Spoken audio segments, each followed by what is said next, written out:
जय हिंद। मैं सुशील Shankar वैक ATV channel से लाइव हूं और आपको हम दिखा रहे हैं आज एटीवी चैनल से लाइव, जो कि है सर बहुत ही भयंकर कारनामा हुआ है हमारे जयपुर में। एक पीड़िता है जिसका नाम है रश्मि शर्मा, ये काल्पनिक नेम है, चेंज किया हुआ नाम है। उसके साथ बहुत ही बुरा बर्ताव हुआ है, जिसके बारे में डिटेल से बताएंगे। हमारे साथ जुड़ी हुई है नीलम मिश्रा, जो कि ट्रस्ट एनजीओ चलाती हैं, नेशनल वाइस प्रेसिडेंट हैं। और जो पीड़िता हैं वो हैं हमारी रश्मि शर्मा, और वो पीड़िता जो है जयपुर की ही हैं। तो हम स्टार्ट करते हैं अपना डिबेट। नीलम मिश्रा जी, आप बताएं कि ये क्या प्रकरण है पूरा। सर, ये 26 तारीख की घटना है। 26/7/2023 की घटना है। 26 तारीख को तकरीबन 7 बजे इस महिला का मेरे पास फोन आया कि दीदी, मेरे घर पे कम से कम 25 से 30 जने आ चुके हैं और मेरे को मारा पीटी कर रहे हैं। तो उसके बाद इसका फोन लगना बंद हो गया। अब ज्यादा से ज्यादा उस रात की डिटेल आपको ज्यादा से ज्यादा पीड़िता ही बता पाएंगे, आगे का मैं आपको बता दूंगी। ठीक है। हाँ रश्मि जी, आप मेरी आवाज सुन रही हैं? रश्मि जी, रश्मि जी आप बताएं आपके साथ क्या हुआ था 26 तारीख की रात को।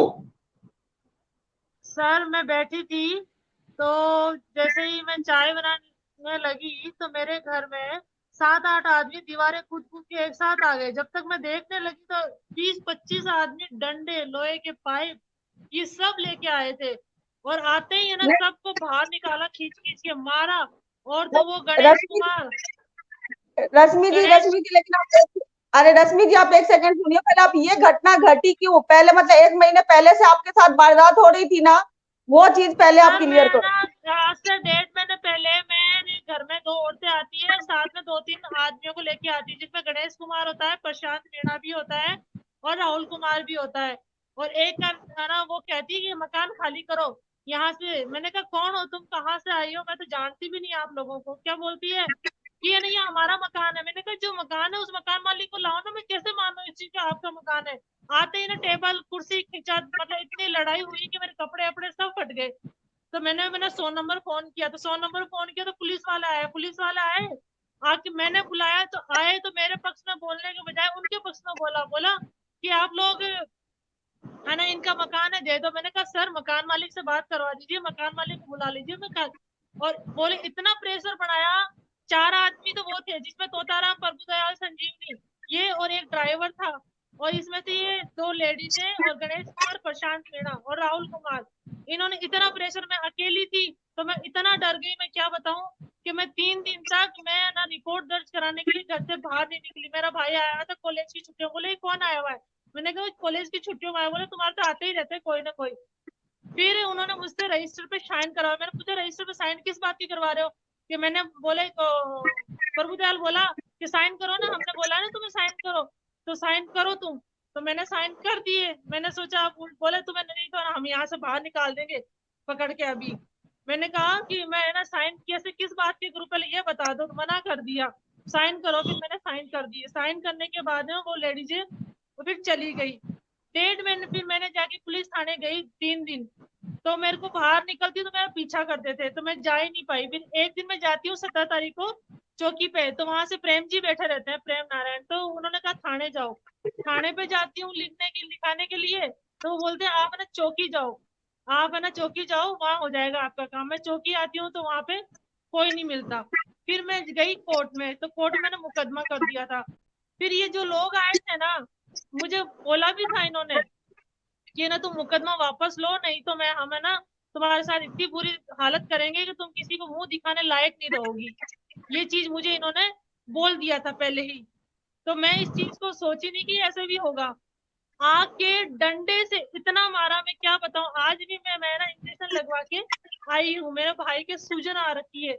मेरे 4 डॉग पाले हुए, इन डॉगों को सरिये से मारा है। यहाँ तक तो सारा सामान आज भी 8-9 दिन हो गए, 27 तारीख से आज 9 दिन हो गए, मेरा सामान आज भी रोड पे पड़ा है। यहाँ तक कि मिर्च मसाले के डब्बे भी खाली कर करके उन्होंने रोड पे, घी के डब्बे सब बाहर निकाले। Cooler, AC, fridge, double double cooler, क्या नहीं होता है घर में सामान, यहाँ तक कि कपड़े तक आज ऐसी बारिश में भीग चुके हैं। थाने जाती हूँ, थाने रिपोर्ट नहीं लेते, क्या बोलते हैं जाओ आप यहाँ से, हम क्या कर सकते हैं, हम तो कुछ नहीं कर सकते। फिर मैंने 3 चक्कर निकाली, चौथे चक्कर में फिर मैंने ना किसी का मोबाइल लिया, उसके बाद में गई तो उन्होंने क्या कहा, वो इंचार्ज साहब बोले जाओ, हम क्या करें, हमारा काम थोड़ी ना है ये, तुम तुम्हारा सामान लो, ताले तोड़ के रहो। इंचार्ज साहब है सुधीर कुमार, वहीं पर है ना तोताराम भी था, तो मुझे ना 2 घंटे बिठाए रखा, नहीं तो वो मेरी एप्लीकेशन ले रहे हैं, ना ही मेरे एफआईआर दर्ज कर रहे हैं। फिर जैसे ही मैं ना कमिश्नर ऑफिस जाती हूँ तो कमिश्नर ऑफिस नहीं मिलने देते, मुझे एडिशनल कमिश्नर से ही मिलने देते हैं, बोले यही तो कमिश्नर है, आप क्या करोगे इनसे मिलके, बिश्नोई जी है, चंद्र प्रकाश बिश्नोई, ये बोले आप क्या करोगे इनसे मिलके, ये इन्होंने बोल दिया ना आप जाओ। दूसरे दिन मैं फिर जाती हूँ तो उन्होंने ये बोला कि आप बार बार क्यों आते हो, एक मैडम थी अनीता नाम से, बोले आप बार बार क्यों आए हो, मैंने कहा सर मैं गई थी आपके कहने पर, आपने मुझे बताओ मैं क्या करना है, कि ये नंबर ले जाओ, आप जाते मुझे फोन करना। मैंने फोन किया, वहां पहुंच के वापस थाने में, तो मुझे क्या बोलते हैं, फोन उठा लिया, हाँ हाँ कर रहे हैं, लेकिन कोई जवाब, मैंने कहा सर मेरे एफआईआर नहीं लिख रहे। तो फिर मैंने वहीं से थाने से मैंने पूछा कि है ना सर कहाँ है, तो बोले कि सर तो नहीं है। फिर मैंने फोन किया इंचार्ज साहब को, तो बोले आप तो ना वहाँ गए थे ना, वहां से मुकदमा आने दो, इस्तगासा आने दो, उसके बाद आपकी एफआईआर लिखेंगे। मैं कलेक्टर भी गई हूँ, मैं है ना वहाँ कमिश्नर ऑफिस भी गई हूँ, मुझे मिलने ही नहीं दिया जाता, एफआईआर तो दूर की बात है, कहाँ से लिखाऊं। आज मैं एक जोड़ी कपड़े में आज 9 दिन हो गए वहीं बैठी हूँ, लोगों के घर रह रही हूँ, ना कोई खाना है ना कुछ और है। अब बताओ मैं क्या करूँ, मेरी एफआईआर लिखने को तैयार ही नहीं हो रही, मैं क्या करूँ बताओ पहले। रश्मि जी एक चीज और आप क्लियर करो, जो आपने मेरे सामने बयान दिया था कि आपके बॉस भी आए हुए थे, मतलब मीटिंग मेरे के वो सर रिगार्ड्स आए हुए उनके थे, साथ तब मैं क्या चाय हुआ और बनाने गई तो आपका सर आए फोन हुए थे फाइल लेके, तो उनका मोबाइल, लैपटॉप, फाइल मिसिंग, और वो सर भी मिसिंग है, अभी तक हमें वो सर मिले नहीं जो पंजाब शाखा से आए थे। उनको 2 आदमी पकड़ के लेके जाते हैं, ये मैंने देखा था लेके जाते हुए, मेरे भाई ने भी देखा था कि वो लेके चले गए, उनको मैंने लेके कहाँ गए ये तो बताओ। तो उनके कांटेक्ट नंबर है ना, उनका कुछ और है, हम जो फोन लगा रहे हैं switch off switch off switch off आ रहा है। और है ना उनका मोबाइल, उनका लैपटॉप, उनका बैग, उनके कपड़े तक हमारे भी कपड़े फाड़ दिए थे, मैंने अंदर हाथ डाल के मैंने मोबाइल छुपाया था, वीडियो बना रही थी, तो उन्होंने अंदर हाथ डाल के अंडर गारमेंट्स थे तो मोबाइल निकाला था। वो इतने हट्टे कट्टे थे कि मैंने कुछ ही नहीं कर पाई, मेरे भाई 4-4 आदमी को हैंडल कर रहा था, मेरी जान बचाई, यहाँ तक कि जो जान बचाने आ रहे थे ना उनके भी मोबाइल छीन रहे थे, रश्मि जी उनके जो भी आपके मोबाइल छीन रहे थे। रश्मि जी जो मोबाइल छीना था वो लेडीज थी या जेंट्स थे? वो जेंट्स थे, एक तो वो पड़ोसी वाला मोटा सा, क्या नाम उसका, गणेश कुमार था, और एक प्रशांत था, एक आदमी और था जिसका चेहरा पहचान सकती हूँ लेकिन है ना नाम नहीं जानती, वो सर पे बांधा हुआ था उसका। और तो और मोबाइल, जो जो लोग वहाँ वीडियो बनाते हैं ना उन सबके मोबाइल ले लिए पहले से ही, बोले ये मोबाइल है ना कोई वीडियो नहीं बनाए, सबके मोबाइल तोड़ देंगे, जो बचाने आ रहे थे उनको भी मार रहे थे, सामने वाले हमें बचाने आए थे तो उनको भी मार रहे थे वो, तो उन्होंने बचाया उस नहीं। फिर अपार्टमेंट से लेडीज आई, उन्होंने मुझे, हम लोगों को खींचा और बचाया, बोले आप चलो यहाँ से भागो अपनी जान बचा के। यहाँ तक कि मेरे भाई के आज भी इतने सीने में सूजन है, वो इंजेक्शन नहीं मिल रहा है उसके, इतना लगा है। अब बताओ मैं क्या करूं, यहाँ तक कि हमारे सर मेन चीज तो जो मेरे बॉस है उनको कहाँ से ढूंढे सर, ये पहले मैं उनको बोल चुकी हूँ सर उनको ढूंढ लो, मेरा सामान रोड पे पड़ा है, लेकिन वो कहते निकलो यहाँ से, यहाँ तो मेरे पास वीडियो पड़ा है उनका, आप कहो तो नहीं मैं नहीं उनका नहीं वीडियो कुछ दिखा दूं। रश्मि जी जब आपके साथ घटना घटी थी उस टाइम पे आपने मेरे को भी कॉल किया था और आपने 100 नंबर पे भी सर कॉल किया था, तो 100 पुलिस आई नंबर थी। पे कॉल किया था मैंने, तब क्या बोलते हैं आए और कॉर्नर तक देख के हैंड टू हैंड निकल गए, ये नहीं पूछा कि यहाँ पे क्या हो रहा है, ये क्यों हो रहा है, कुछ भी नहीं बोले वो लोग। 100 नंबर जो गाड़ी आई थी, मतलब रश्मि आप जी ये आप, बोलना चाहते हैं जो भी तमाशा हो रहा था पुलिस के सामने हो रही थी? रश्मि जी आपके पास 100 नंबर वाले आए, उन्होंने कोई आपका बयान लिया या आपको कुछ सेव कुछ करने की कोशिश बोला ही की? नहीं सर, वो कुछ बोले ही नहीं, कोने से ही घूम गए, दूर से देख के वहीं की वहीं गाड़ी घुमा ली, कुछ भी नहीं बोला। ये प्रकरण आपके खुले में हुआ था या बंद कमरे में कुछ भी आपके साथ किया गया है, कोई गलत काम? सर है ना मेरे को अंदर पकड़ के, मैंने मोबाइल छुपा के मैं भागी थी अंदर, तब उन्होंने चार आदमी खड़े थे, उनके सामने ही मेरे अंदर हाथ डाल के अंडर गारमेंट से इन्होंने मोबाइल निकाला था। मैं हमारे भाई के सबके मोबाइल तोड़ दिए थे। लेकिन जब पुलिस आई थी तब मैं वहीं खड़ी थी बाहर मेन रोड पे, बहुत लेकिन बढ़िया। पुलिस वाले वहीं से देख के घूम गए। तो मेरे कपड़े आपने आज भी फटे हुए पड़े हैं। आपने जो 100 आपके नंबर पे फोन किया था, मेरे सामने बयान दिया रश्मि जी, वो पूरे बयान दो। सर वो रश्मि जी मेरे आपने जो कपड़े हैं आज भी को मेरे देख- जो आपको देखिए जानने की कोई आवश्यकता नहीं है, आप बोल सकती हैं आप। लक्ष्मी जी, मैं आपको बहुत क्लियर बता रहा हूं, आप इस समय एटीवी पे लाइव हैं, आपको सर लाखों लाइव लोग देख रहे हैं, इसलिए आप सर कुछ मैं छुपाइए नहीं, एकदम क्लियर बताइए आपके साथ क्या वो जो आदमी आए थे उन्होंने कोई गलत काम किया? हाँ सर हाँ या किया, ना में मैं जवाब अपना दीजिए। बता सकती हूँ सर। उन्होंने ऐसी गंदी लगता है रश्मि जी का ऑडियो चला गया। नीलम जी आप बताएं, आपको कहां तक ये पता है, ज्ञान है, क्या हुआ था इनके बारे में? इन्होंने रात को मतलब जब जिस टाइम पे ये घटना घटी थी, इन्होंने मेरे को कॉल किया था। तो हम लोगों का ऑफिस झोटवाड़ा निवारू रोड पे, तो यहाँ से वहां तक जाने में 1 से 1.5 घंटे का टाइम लगेगा। मैंने इनको इतला किया कि आप 100 नंबर डायल करो और पुलिस से ठीक है, हेल्प लो। सौ ठीक है, उसके बाद नंबर सर इनका वो मेरे फोन से नहीं हुआ खत्म था, हो गया कि दूसरों इनका के फोन फोन से हुआ तोड़ने था। लगे। 100 ये नंबर मेरे मुझे पास हमारे में मोबाइल तोड़ 10:30 दिए बजे रात को पहुंची है। मेरे ऑफिस थे। पे 10:30 बजे रात को पहुंची है ये। जी सर मैं वहां से जो लोगों ने फोन किए थे 100 नंबर पे अपार्टमेंट के लोगों ने, तब वो पुलिस आई थी। तब है ना उन्होंने देखा और चल दिए, और फिर उन्होंने ही मुझे ऑटो करवा के मुझे भेजा। भेजने के बाद मेरे पीछा हुआ 6-7 किलोमीटर तक। मैंने कहा भैया मैं आपके हाथ जोड़ती हूँ, हमें कहीं भी दूर ले चलो एक बार, फिर मैं आपको एड्रेस बताती हूँ, फिर वहां ले चलना। तो उस ऑटो वाले ने हमारी जान बचाई थी। 5 डॉग थे मेरे पास, मेरा भाई था और मैं थी। हम अपनी जान बचा के जरूर निकले थे वहां से। और आज वहां कोई जाता है तो वहां जाने नहीं दिया जाता उस गली के अंदर।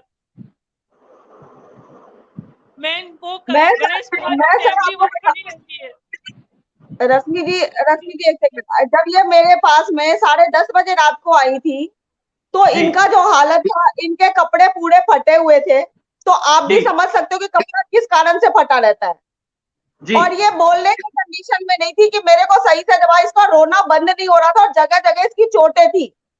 जी हमने नेक्स्ट डे ये ना इसको थाने पे भेजा था। थाने सबसे जब कोई कार्रवाई, और मैंने इंचार्ज साहब को स्पेशली कॉल किया था। मैंने जी इंचार्ज साहब को कॉल किया था कि सर मैं निवेदन कर रही हूँ, सीआईडी ट्रस्ट एनजीओ से नीलम मिश्रा निवेदन कर रही हूँ। मैं आपके पास एक पीड़ित महिला आई हुई है और रात के 10 बज चुके हैं, सर इस महिला का आप हेल्प कीजिए।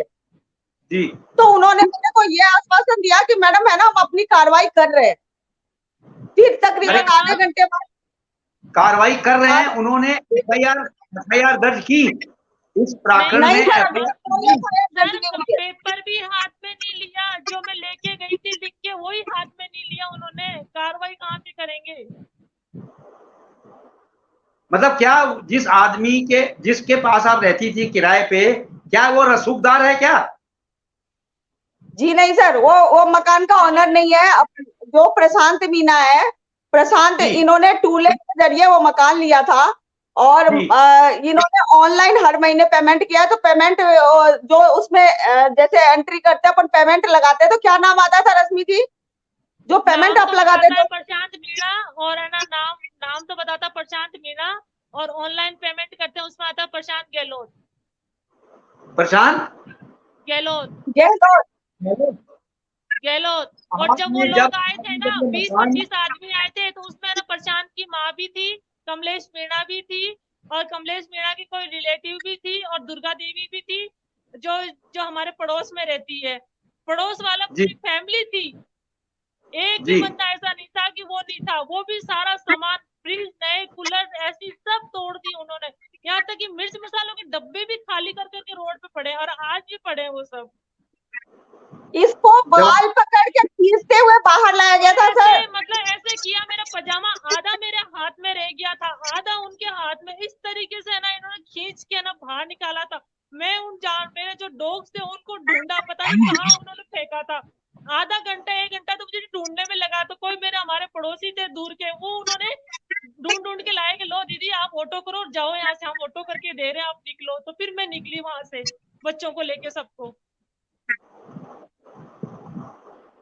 मेरे को तो ये लगता है कि बहुत शर्म की बात है कि एक महिला को नंगा करके बालों से घसीटते हुए घर से बाहर निकाला जाता है और पब्लिक पूरे दर्द मतलब मुख देखने में लगी हुई है, तमाशा चल रहा है।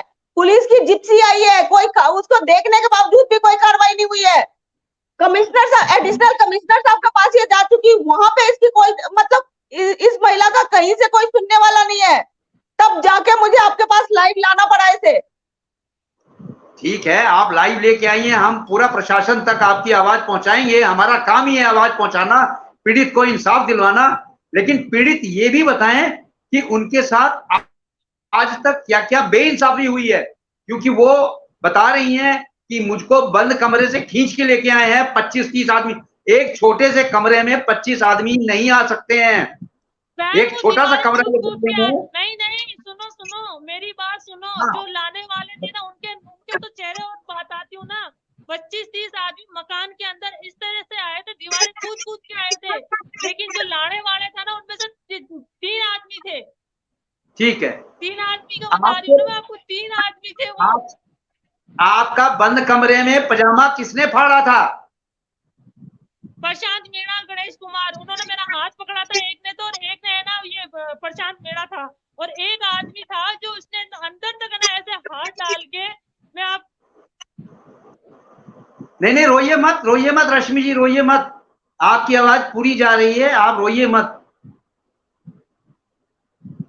मैडम मिश्रा जी, आप ये बताइए कि आपने कार्रवाई की क्या है? कोई बात नहीं, थोड़ा सा आ जाता है, जब पूरी प्रशासन नहीं सुनता है तो एक दिल में आता भी है, रोना भी आता है, क्योंकि ये पीड़ित हैं।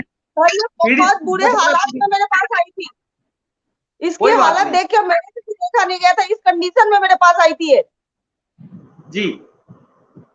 और जब ये आई थी तो ये बोलने की कैपेसिटी नहीं थी इसमें, इतनी डरी हुई थी ये। नीलम जी, ये किस थाने का केस है? सर, खो नागौरिया थाने का केस है ये। वहां पे एसपी कौन है, एसएचओ कौन है? वहां पे सुधीर भारद्वाज जी एसएचओ है, जिनसे मेरी बात हुई थी। उसी टाइम पे मेरी बात हुई थी जब ये थाने पे पहुंची थी। मैंने उनको स्पेशली कॉल किया था कि सर, एक पीड़ित महिला जो इतने मतलब आपसे एक उम्मीद लेके आई है कि उसको इंसाफ मिलेगा, उस पीड़ित महिला का आप साथ दीजिए, उसकी घटना को सुनिए, उसके साथ घटना क्या घटी है उसकी पूरी बातों को समझिए और उस पर कार्रवाई कीजिए। उन्होंने मेरे को यह आश्वासन दिया, जी मैडम मैं कार्रवाई कर रहा हूँ। अभी तक उनका कोई कार्रवाई नहीं हुआ। मैं खुद नहीं गई हूँ थाने पे, मैंने इसको 2 बार 3 बार भेजा है, मैंने एक बार कॉल नहीं किया उनको। कंटिन्यू 2 से 3 दिन तक मेरी चाहे आप कॉल डिटेल चेक कर सकते हो। मैं तो प्रशासन से ये भी गुहार लगा कि अगर मैं झूठ बोल रही हूँ ना तो मेरा कॉल डिटेल निकाला जाए कि उनसे मेरी कितनी बात हुई है। आपको कॉल पे क्या एसएचओ साहब जवाब देते थे? कार्रवाई हो रही है, कार्रवाई हो रही है। हाँ मैडम, मैं कार्रवाई कर रहा हूँ। लेकिन कार्रवाई किस चीज पे कर रहे हैं जबकि रश्मि से कागज ही नहीं लिया गया? सर सभी पावरफुल बंदे हैं, जो उनकी पहुंच, जो जितने भी लोग इसमें इन्वॉल्व है ना, उनके ऊपर तक पहुंच है। अरे और इस महिला का कोई नहीं है, ये महिला अकेली बेचारी अबला नारी बन चुकी है, इसके साथ कोई नहीं है, ना इसके पास पैसा है, ना इसके पास पावर है, तो इसका कोई सुनने वाला नहीं है। नीलम जी, एक महिला के साथ, आपको पता है हमारे देश में इस समय सबसे ज्यादा महिलाओं की सुनी जाती है। अगर आप कहीं थाने में नहीं सर, इस चीज को रॉन्ग करूंगी मैं। कहने की जगह बोलते हैं महिला की सुनी जाती है। ये महिला 27 तारीख से लेकर अभी तक पूरे चिल्ला चिल्ला के सबके सामने जा रही है, कोई क्यों नहीं सुन रहा है? सर मैं कहाँ नहीं गई, कहाँ नहीं गई। हमारे प्रधानमंत्री जी ने ये अच्छा रूल निकाला है कि महिला की सबसे ज्यादा सुनी जाएगी। अगर महिला जाके कुछ भी बोलेगी थाने में, अगले को गिरफ्तार किया जाएगा। इसके पीछे क्या रीजन? 1 सेकंड सर, एफआईआर तक तो दर्ज नहीं हुई, परिवार तक दर्ज नहीं हुआ, अरेस्ट करने की बात कर रहे हैं आप। तो आप क्यों नहीं, आपने क्या प्रयास किया? मैं आपसे पूछना चाहता हूँ नीलम जी, आपने क्या प्रयास किया? आप एनजीओ से हैं। मैं बता रही हूँ, मैं कोर्ट के द्वारा कार्रवाई कर रही हूँ। अगर उनको नहीं, मैं सबसे पहली बात, मैं रिस्पेक्टफुली सबसे बात करती हूँ, सबसे मैंने निवेदन करके बात किया है, इस महिला का सपोर्ट कीजिए। नहीं करेंगे तो मैं हूं ना, मैं तो बहुत कुछ कर सकती हूँ सर। आप, मैं मुझे मालूम, जा सकती हूँ। मुझे मालूम है नीलम जी, आपको मैं अच्छी तरह जानता हूं, आपने कईयों को न्याय दिलवाया है और आप न्याय दिलाने में एक्सपर्ट। अगर एक बार बताइए, मैं ये मकान जो है बाबूलाल मीणा के नाम पे है, अगर इतनी बड़ी घटना घटी है, बाबूलाल मीणा जी कहाँ पे अभी तक? उनको सामने आना चाहिए ना। बिल्कुल आना चाहिए। बार बार इसी चीज का जिक्र हो रहा है। जो ऑनर है मकान का, उसका अभी तक कोई अता पता नहीं है इस मकान का। एक बताओ, ये महिला क्यों किसी का मकान कब्जा करेगी? इसका क्या इरादा है? उनका कहना ये है कि ये महिला मेरा मकान कब्जा कर रही है। कमलेश मीणा जी का स्टेटमेंट है ये। अब कमलेश मीणा जी कौन है? बोलती है कि मैं उनकी धर्म पत्नी हूँ। तो धर्म पत्नी 18 महीने से कहा थी, प्रशांत मीणा आके किराया लेके जाता था, नाम तो बताता था प्रशांत मीणा, और ऑन रिकॉर्ड नाम प्रशांत गहलोत आ रहा है। सच्चाई कहां तक है, मुझे बताइए, ये सच्चाई क्या है? कोई मीणा से गहलोत करेगा? रश्मि जी, जब आपने मकान किराए पे लिया था, क्या आपने कोई किरायानामा भरा था? नहीं सर, उन्होंने मेरे को है ना किसी फोन पे बात करवाई थी कि आप है ना 4 से 5 साल रह सकते हो। मैंने कहा मेरे पास डॉग है, तो बोले दो क्या, आप तो 4 रखो, हम भी यही चाहते हैं। तो उन्होंने फोन पे बोला कि आप इनको एडवांस दे देना और है ना किरायानामे के पैसे दे देना, ये किरायानामा बना के लाके दे देंगे। मुझे आज तक ना तो वो वापस पैसे आए और डॉक्यूमेंट्स लेके और चले गए मेरे, और ना किरायानामा बना के दिया मुझे। तो आपके पास किरायानामा नहीं आया, आपने कोई कार्रवाई नहीं की? नहीं सर, मैंने सोचा आप ला देंगे, लाए ही नहीं ये लोग। आपको तो करनी चाहिए थी ना कार्रवाई, जब आपको पता है किरायानामा के बगैर आप रह रही हैं। ये भी एक गलत चीज है। अब आपके साथ ले लिए ना डॉक्यूमेंट्स और पैसे मैंने दे दिए, डॉक्यूमेंट्स मैंने दे दिए, ये तो वो बोले हम बना के लाके देंगे। अब आप बात बताइए, इतना बड़ा कांड हो गया आपको, आप पूरी दुनिया के सामने एटीवी चैनल से आप गुहार लगा रही हैं कि आपको इंसाफ चाहिए। सबसे पहले तो आप बताइए, आपको कैसे इंसाफ मिल सकता है? वो आपको प्रूफ कर देंगे। आप रहती नहीं थी वहां पे, फिर आप क्या करेंगी? सर मैं रहती कैसे नहीं थी? मैं प्रूफ करके बता सकती हूँ ना। उन्होंने पैसे लिए, मैंने अकाउंट बोलता है सर, मैं अकाउंट से बता देती हूँ। रश्मि जी, पैसे तो कोई भी कहीं से भी ले सकता है। आज आप वहां बैठी हुई मेरे अकाउंट में पैसे डाल दीजिए, इसका ये मतलब नहीं है कि आप हमारे यहाँ किराएदार थी। इसका ये मतलब नहीं होता है। हो सकता है आपने मुझसे उधार लिया हो। सर मेरे आए गए रिश्तेदार तो होंगे, वहाँ के आस पड़ोस और भी तो लोग होंगे सर। अपार्टमेंट पूरा भरा पड़ा है सर। मुझे बताइए, आज तक इतनी वहाँ मुझे यहाँ तक कि 3 किलोमीटर तक लोग हमें इसलिए जानते थे क्योंकि मेरे डॉग थे, इस चक्कर में। तो आप ये बताओ, प्रूफ की बात कर रहे हो आप मुझे ये बताइए, आज तक वो आपको सपोर्ट करने क्यों नहीं आ रहे? जो आपके साथ थे, जो आपको वहां जानते थे, आस पड़ोस के लोग सपोर्ट करने क्यों नहीं आ रहे? सर एक चीज मैं करना चाह रही हूँ। अगर कैसे गाइड करना है कि ये महिला वहां पे रहती थी या नहीं। उस गली के कोने वाले मकान पे कैमरे भी लगे हुए हैं। अच्छा, सीसीटीवी लगा हुआ है? सर? बिल्कुल सर, लगा हुआ है। कॉर्नर वाले मकान में जो मेरे घर तक कैचअप करता है।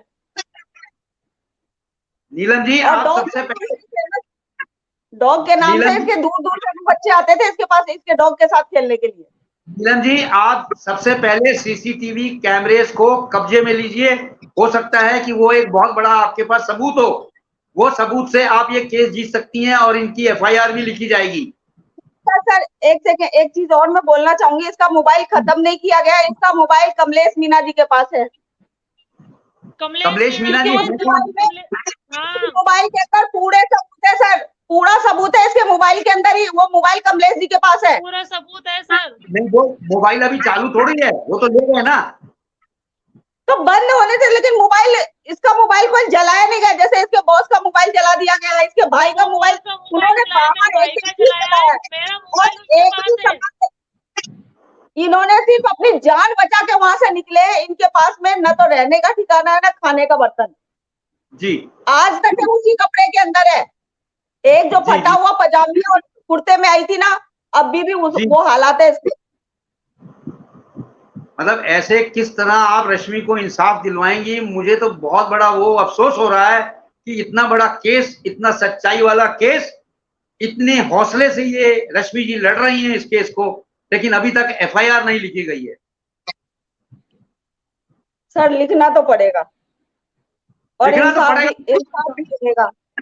मैं तो मानता हूं सर जहाँ पे अपनी आदत जहाँ एक पे बात सुनिए, अपन है ना किसी से गलत बोलते नहीं, हमेशा रिस्पेक्टफुली और तमीज से सबसे बात करते हैं कि पहले मुझे अपन पता है। इसको अकेला, मैंने इसको अकेला पहले भेजा कि मैं देखती हूँ कि मैं इन लोगों का ये देखना चाहती थी कि अगर कोई अकेली महिला है तो उसके साथ इंसाफ कहाँ तक मिलता है। बिल्कुल मैं सिर्फ सही, ये देखना, बहुत सही, सही किया। अगर हम पहले ही चले जाते तो फिर हमें कैसे पता चलता कि आम नागरिक के साथ क्या हो रहा है। अगर कोई अगर लाचार थाने पे पहुंच रहा है, और ऐसे कई सारी महिलाएं मेरे पास कंप्लेन लेके आती कि मैडम मेरी सुनवाई नहीं होती, तो मैं बिलीव नहीं करती थी। मैं जब इस महिला के साथ इतनी बड़ी घटनाएं, इतनी बड़ी वारदात हो चुकी और उसके बाद कोई कार्रवाई नहीं हुआ, तो मैं इस चीज को इतना, अगर मैंने ढील दिया है ना, तो मैं यही चीज देखना चाहती थी। सब जगह जाने के बाद इतना, जहाँ पे कानून में बात आती है कि महिलाओं का सबसे ज्यादा हम सुरक्षा प्रदान करते हैं, महिलाओं के लिए हम तुरंत मतलब फास्ट हेल्पलाइन है हमारा, तब कहाँ चला गया। इस महिला के साथ क्या हुआ, कौन से हेल्पलाइन की बात करते हैं सर? रेप पीड़िता की बात करते हैं ना, कोर्ट के अंदर मेरे को डेली की बात बता रही हूँ, ऐसी ऐसी महिलाएं मिलती है कि उनकी जो पॉक्सो एक्ट के अंदर जो छोटी छोटी बच्चियों के साथ जो रेप केसेस होते हैं, उसके अंदर पता कई बार तो ऐसे टूट चुकी है बयान, जो उनको बार बार रिपीट करना पड़ता है ना कोर्ट के अंदर, वो अपने केस को आगे ही नहीं बढ़ा पाती हैं। वो रोते और गिलकते हुए मिलती है, मेरे को पता क्या जवाब होता है उनका कि मैडम एक बार हुआ था, लेकिन उस चीज को हमें बार बार है ना, ऐसे लगता है कि मेरे को पंच किया जा रहा है। वो दर्द मेरा फिर से उभर जाता है। एक तो वकील लोग धज्जियां उड़ाते होंगे, दूसरा वहां के लोग धज्जियां बार बार पूछते होंगे भाई आपके साथ क्या हुआ था, कैसे हुआ था, क्योंकि ये हकीकत में सर जिसके साथ ये घटना घटती है ना, वो बोल नहीं पाता। उसको बोलने, कोर्ट तक जाते जाते आधा हो जाता है इंसान। तो ऐसे किस तरह, जैसे अभी रश्मि जी से पूछ रहे हैं, अब क्या, अब एक बार बलात्कार कैसे करके होता है, किसी महिला को पूरे सड़ेआम आपने नंगा कर दिया, उसकी पजामी खोल के निकाल दी, उसका पजामी फट चुका है, कपड़े फटे हुए, पूरी दुनिया उसका वीडियो बना रही है, अब कैसे करके होता है? मतलब आप ये प्रूव कर रहे हैं कि इनके साथ बलात्कार हुआ? सर एक बात बताओ, बलात्कार का मतलब क्या होता है? नहीं, मैं तो आपसे पूछ रहा हूँ, आपने फाड़ दी, ये कर दिया, वो कर दिया। अरे सर किसी महिला का, कोई जेंट्स के, आज अगर एक बार बताओ, किसी भी जगह जाते हैं तो महिलाओं को हर जगह सम्मान और अच्छी दृष्टि से देखा जाता है, कानून में भी प्रावधान है। सही कहा। कोई जेंट्स कैसे अंदर हाथ डाल के मोबाइल निकालेगा, वो क्या है? उसको आप क्या बोलना चाहते हैं? नहीं, आप सही कह रहे हैं, आप सही कह रही हैं, बिल्कुल सही। ये जो एफआईआर करवाओ, उस एफआईआर में जरूर लिखो कि मेरे साथ ऐसी ऐसी घटना हुई, मेरे को इस तरह प्रताड़ित किया गया। जेंट्स कैसे ऐसे जगह पे हाथ लगा सकता है? नहीं लगा सकता। एक लेडीज ही लेडीज, स्कूल में अपन एक कैंप लगाते हैं, उसमें भी बच्चे को सिखाते हैं, समझाते हैं कि ये बैड टचिंग है या गुड टचिंग है। एक छोटे बच्चे को अपन इतला करते हैं, एक बड़ी मतलब 30-32 साल की महिला के साथ इस तरीके से अभद्रता पूर्वक व्यवहार किया गया, उसको अपन क्या बोलना चाहिए?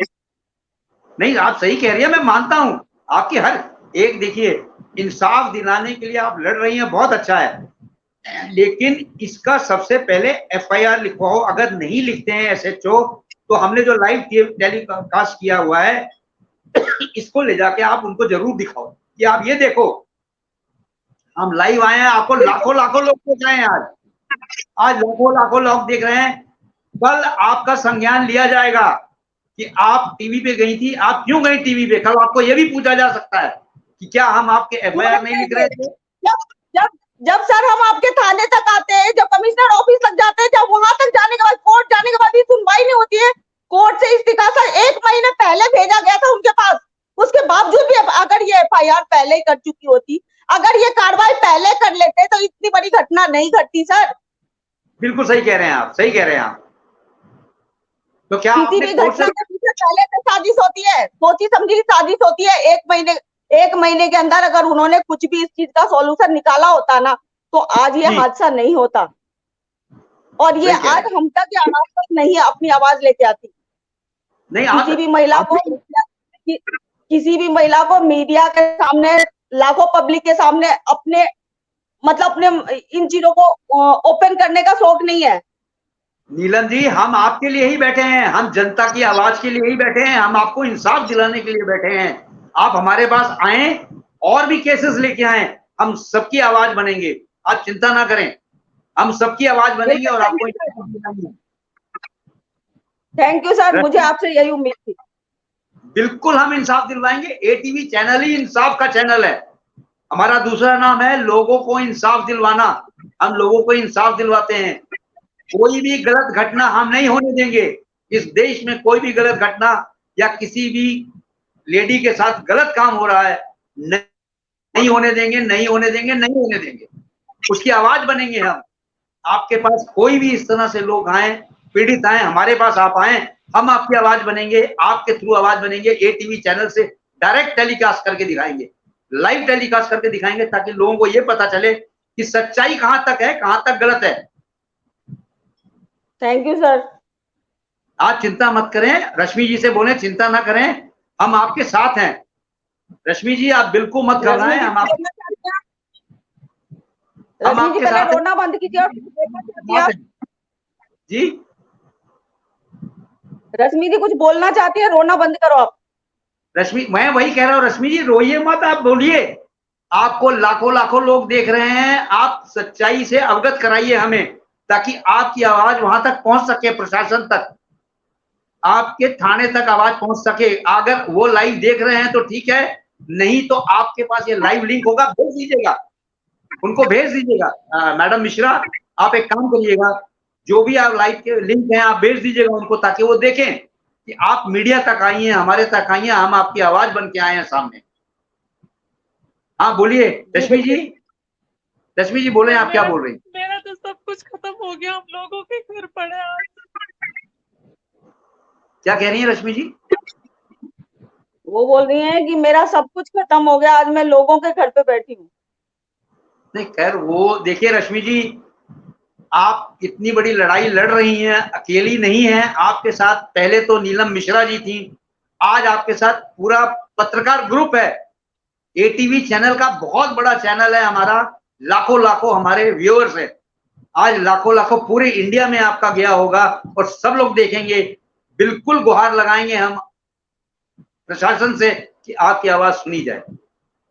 आपको और कुछ बोलना है, स्पष्ट बोलिए, डरिए मत, आपकी आवाज पहुंच जाएगी वहां तक। बोलिए रश्मि जी, बोलिए, कुछ बोलना है तो बताइए, आपको इंसाफ मिलेगा।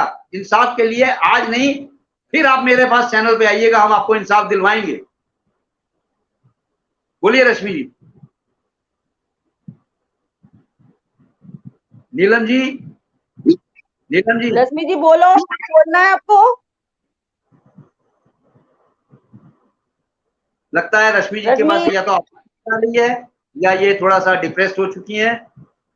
नीलम जी, हम आपसे यही, कोई बात नहीं, आपसे रिक्वेस्ट करेंगे नीलम जी, आप इस केस को जहां तक लड़ सकते हैं लड़ें, और हमारा एटीवी चैनल का जहां तक आपको सहयोग चाहिए, हम आपके साथ कदम से कदम मिला के चलने के लिए तैयार।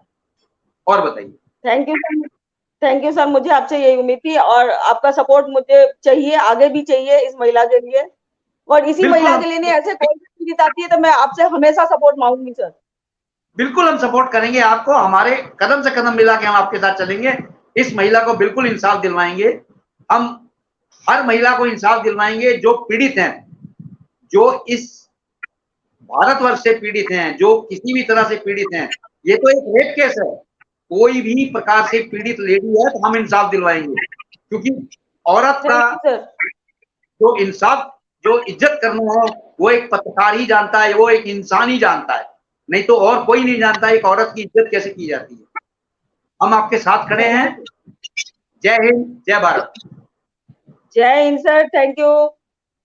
Thank you very much, thank you, thank you Rashmi ji, thank you, thank you, thank you.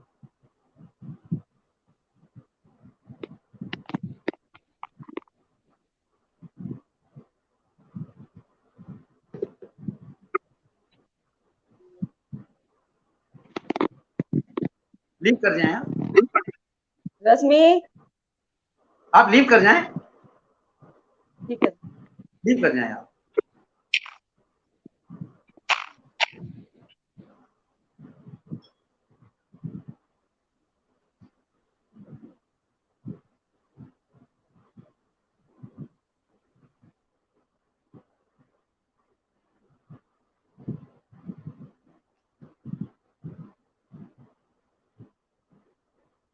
तो ये था हमारा आज का इंटरव्यू, जो कि एक रेप पीड़ित के लिए था। रेप पीड़ित को कैसे इंसाफ मिलेगा, अब हम उसकी आवाज प्रशासन तक पहुंचाएंगे।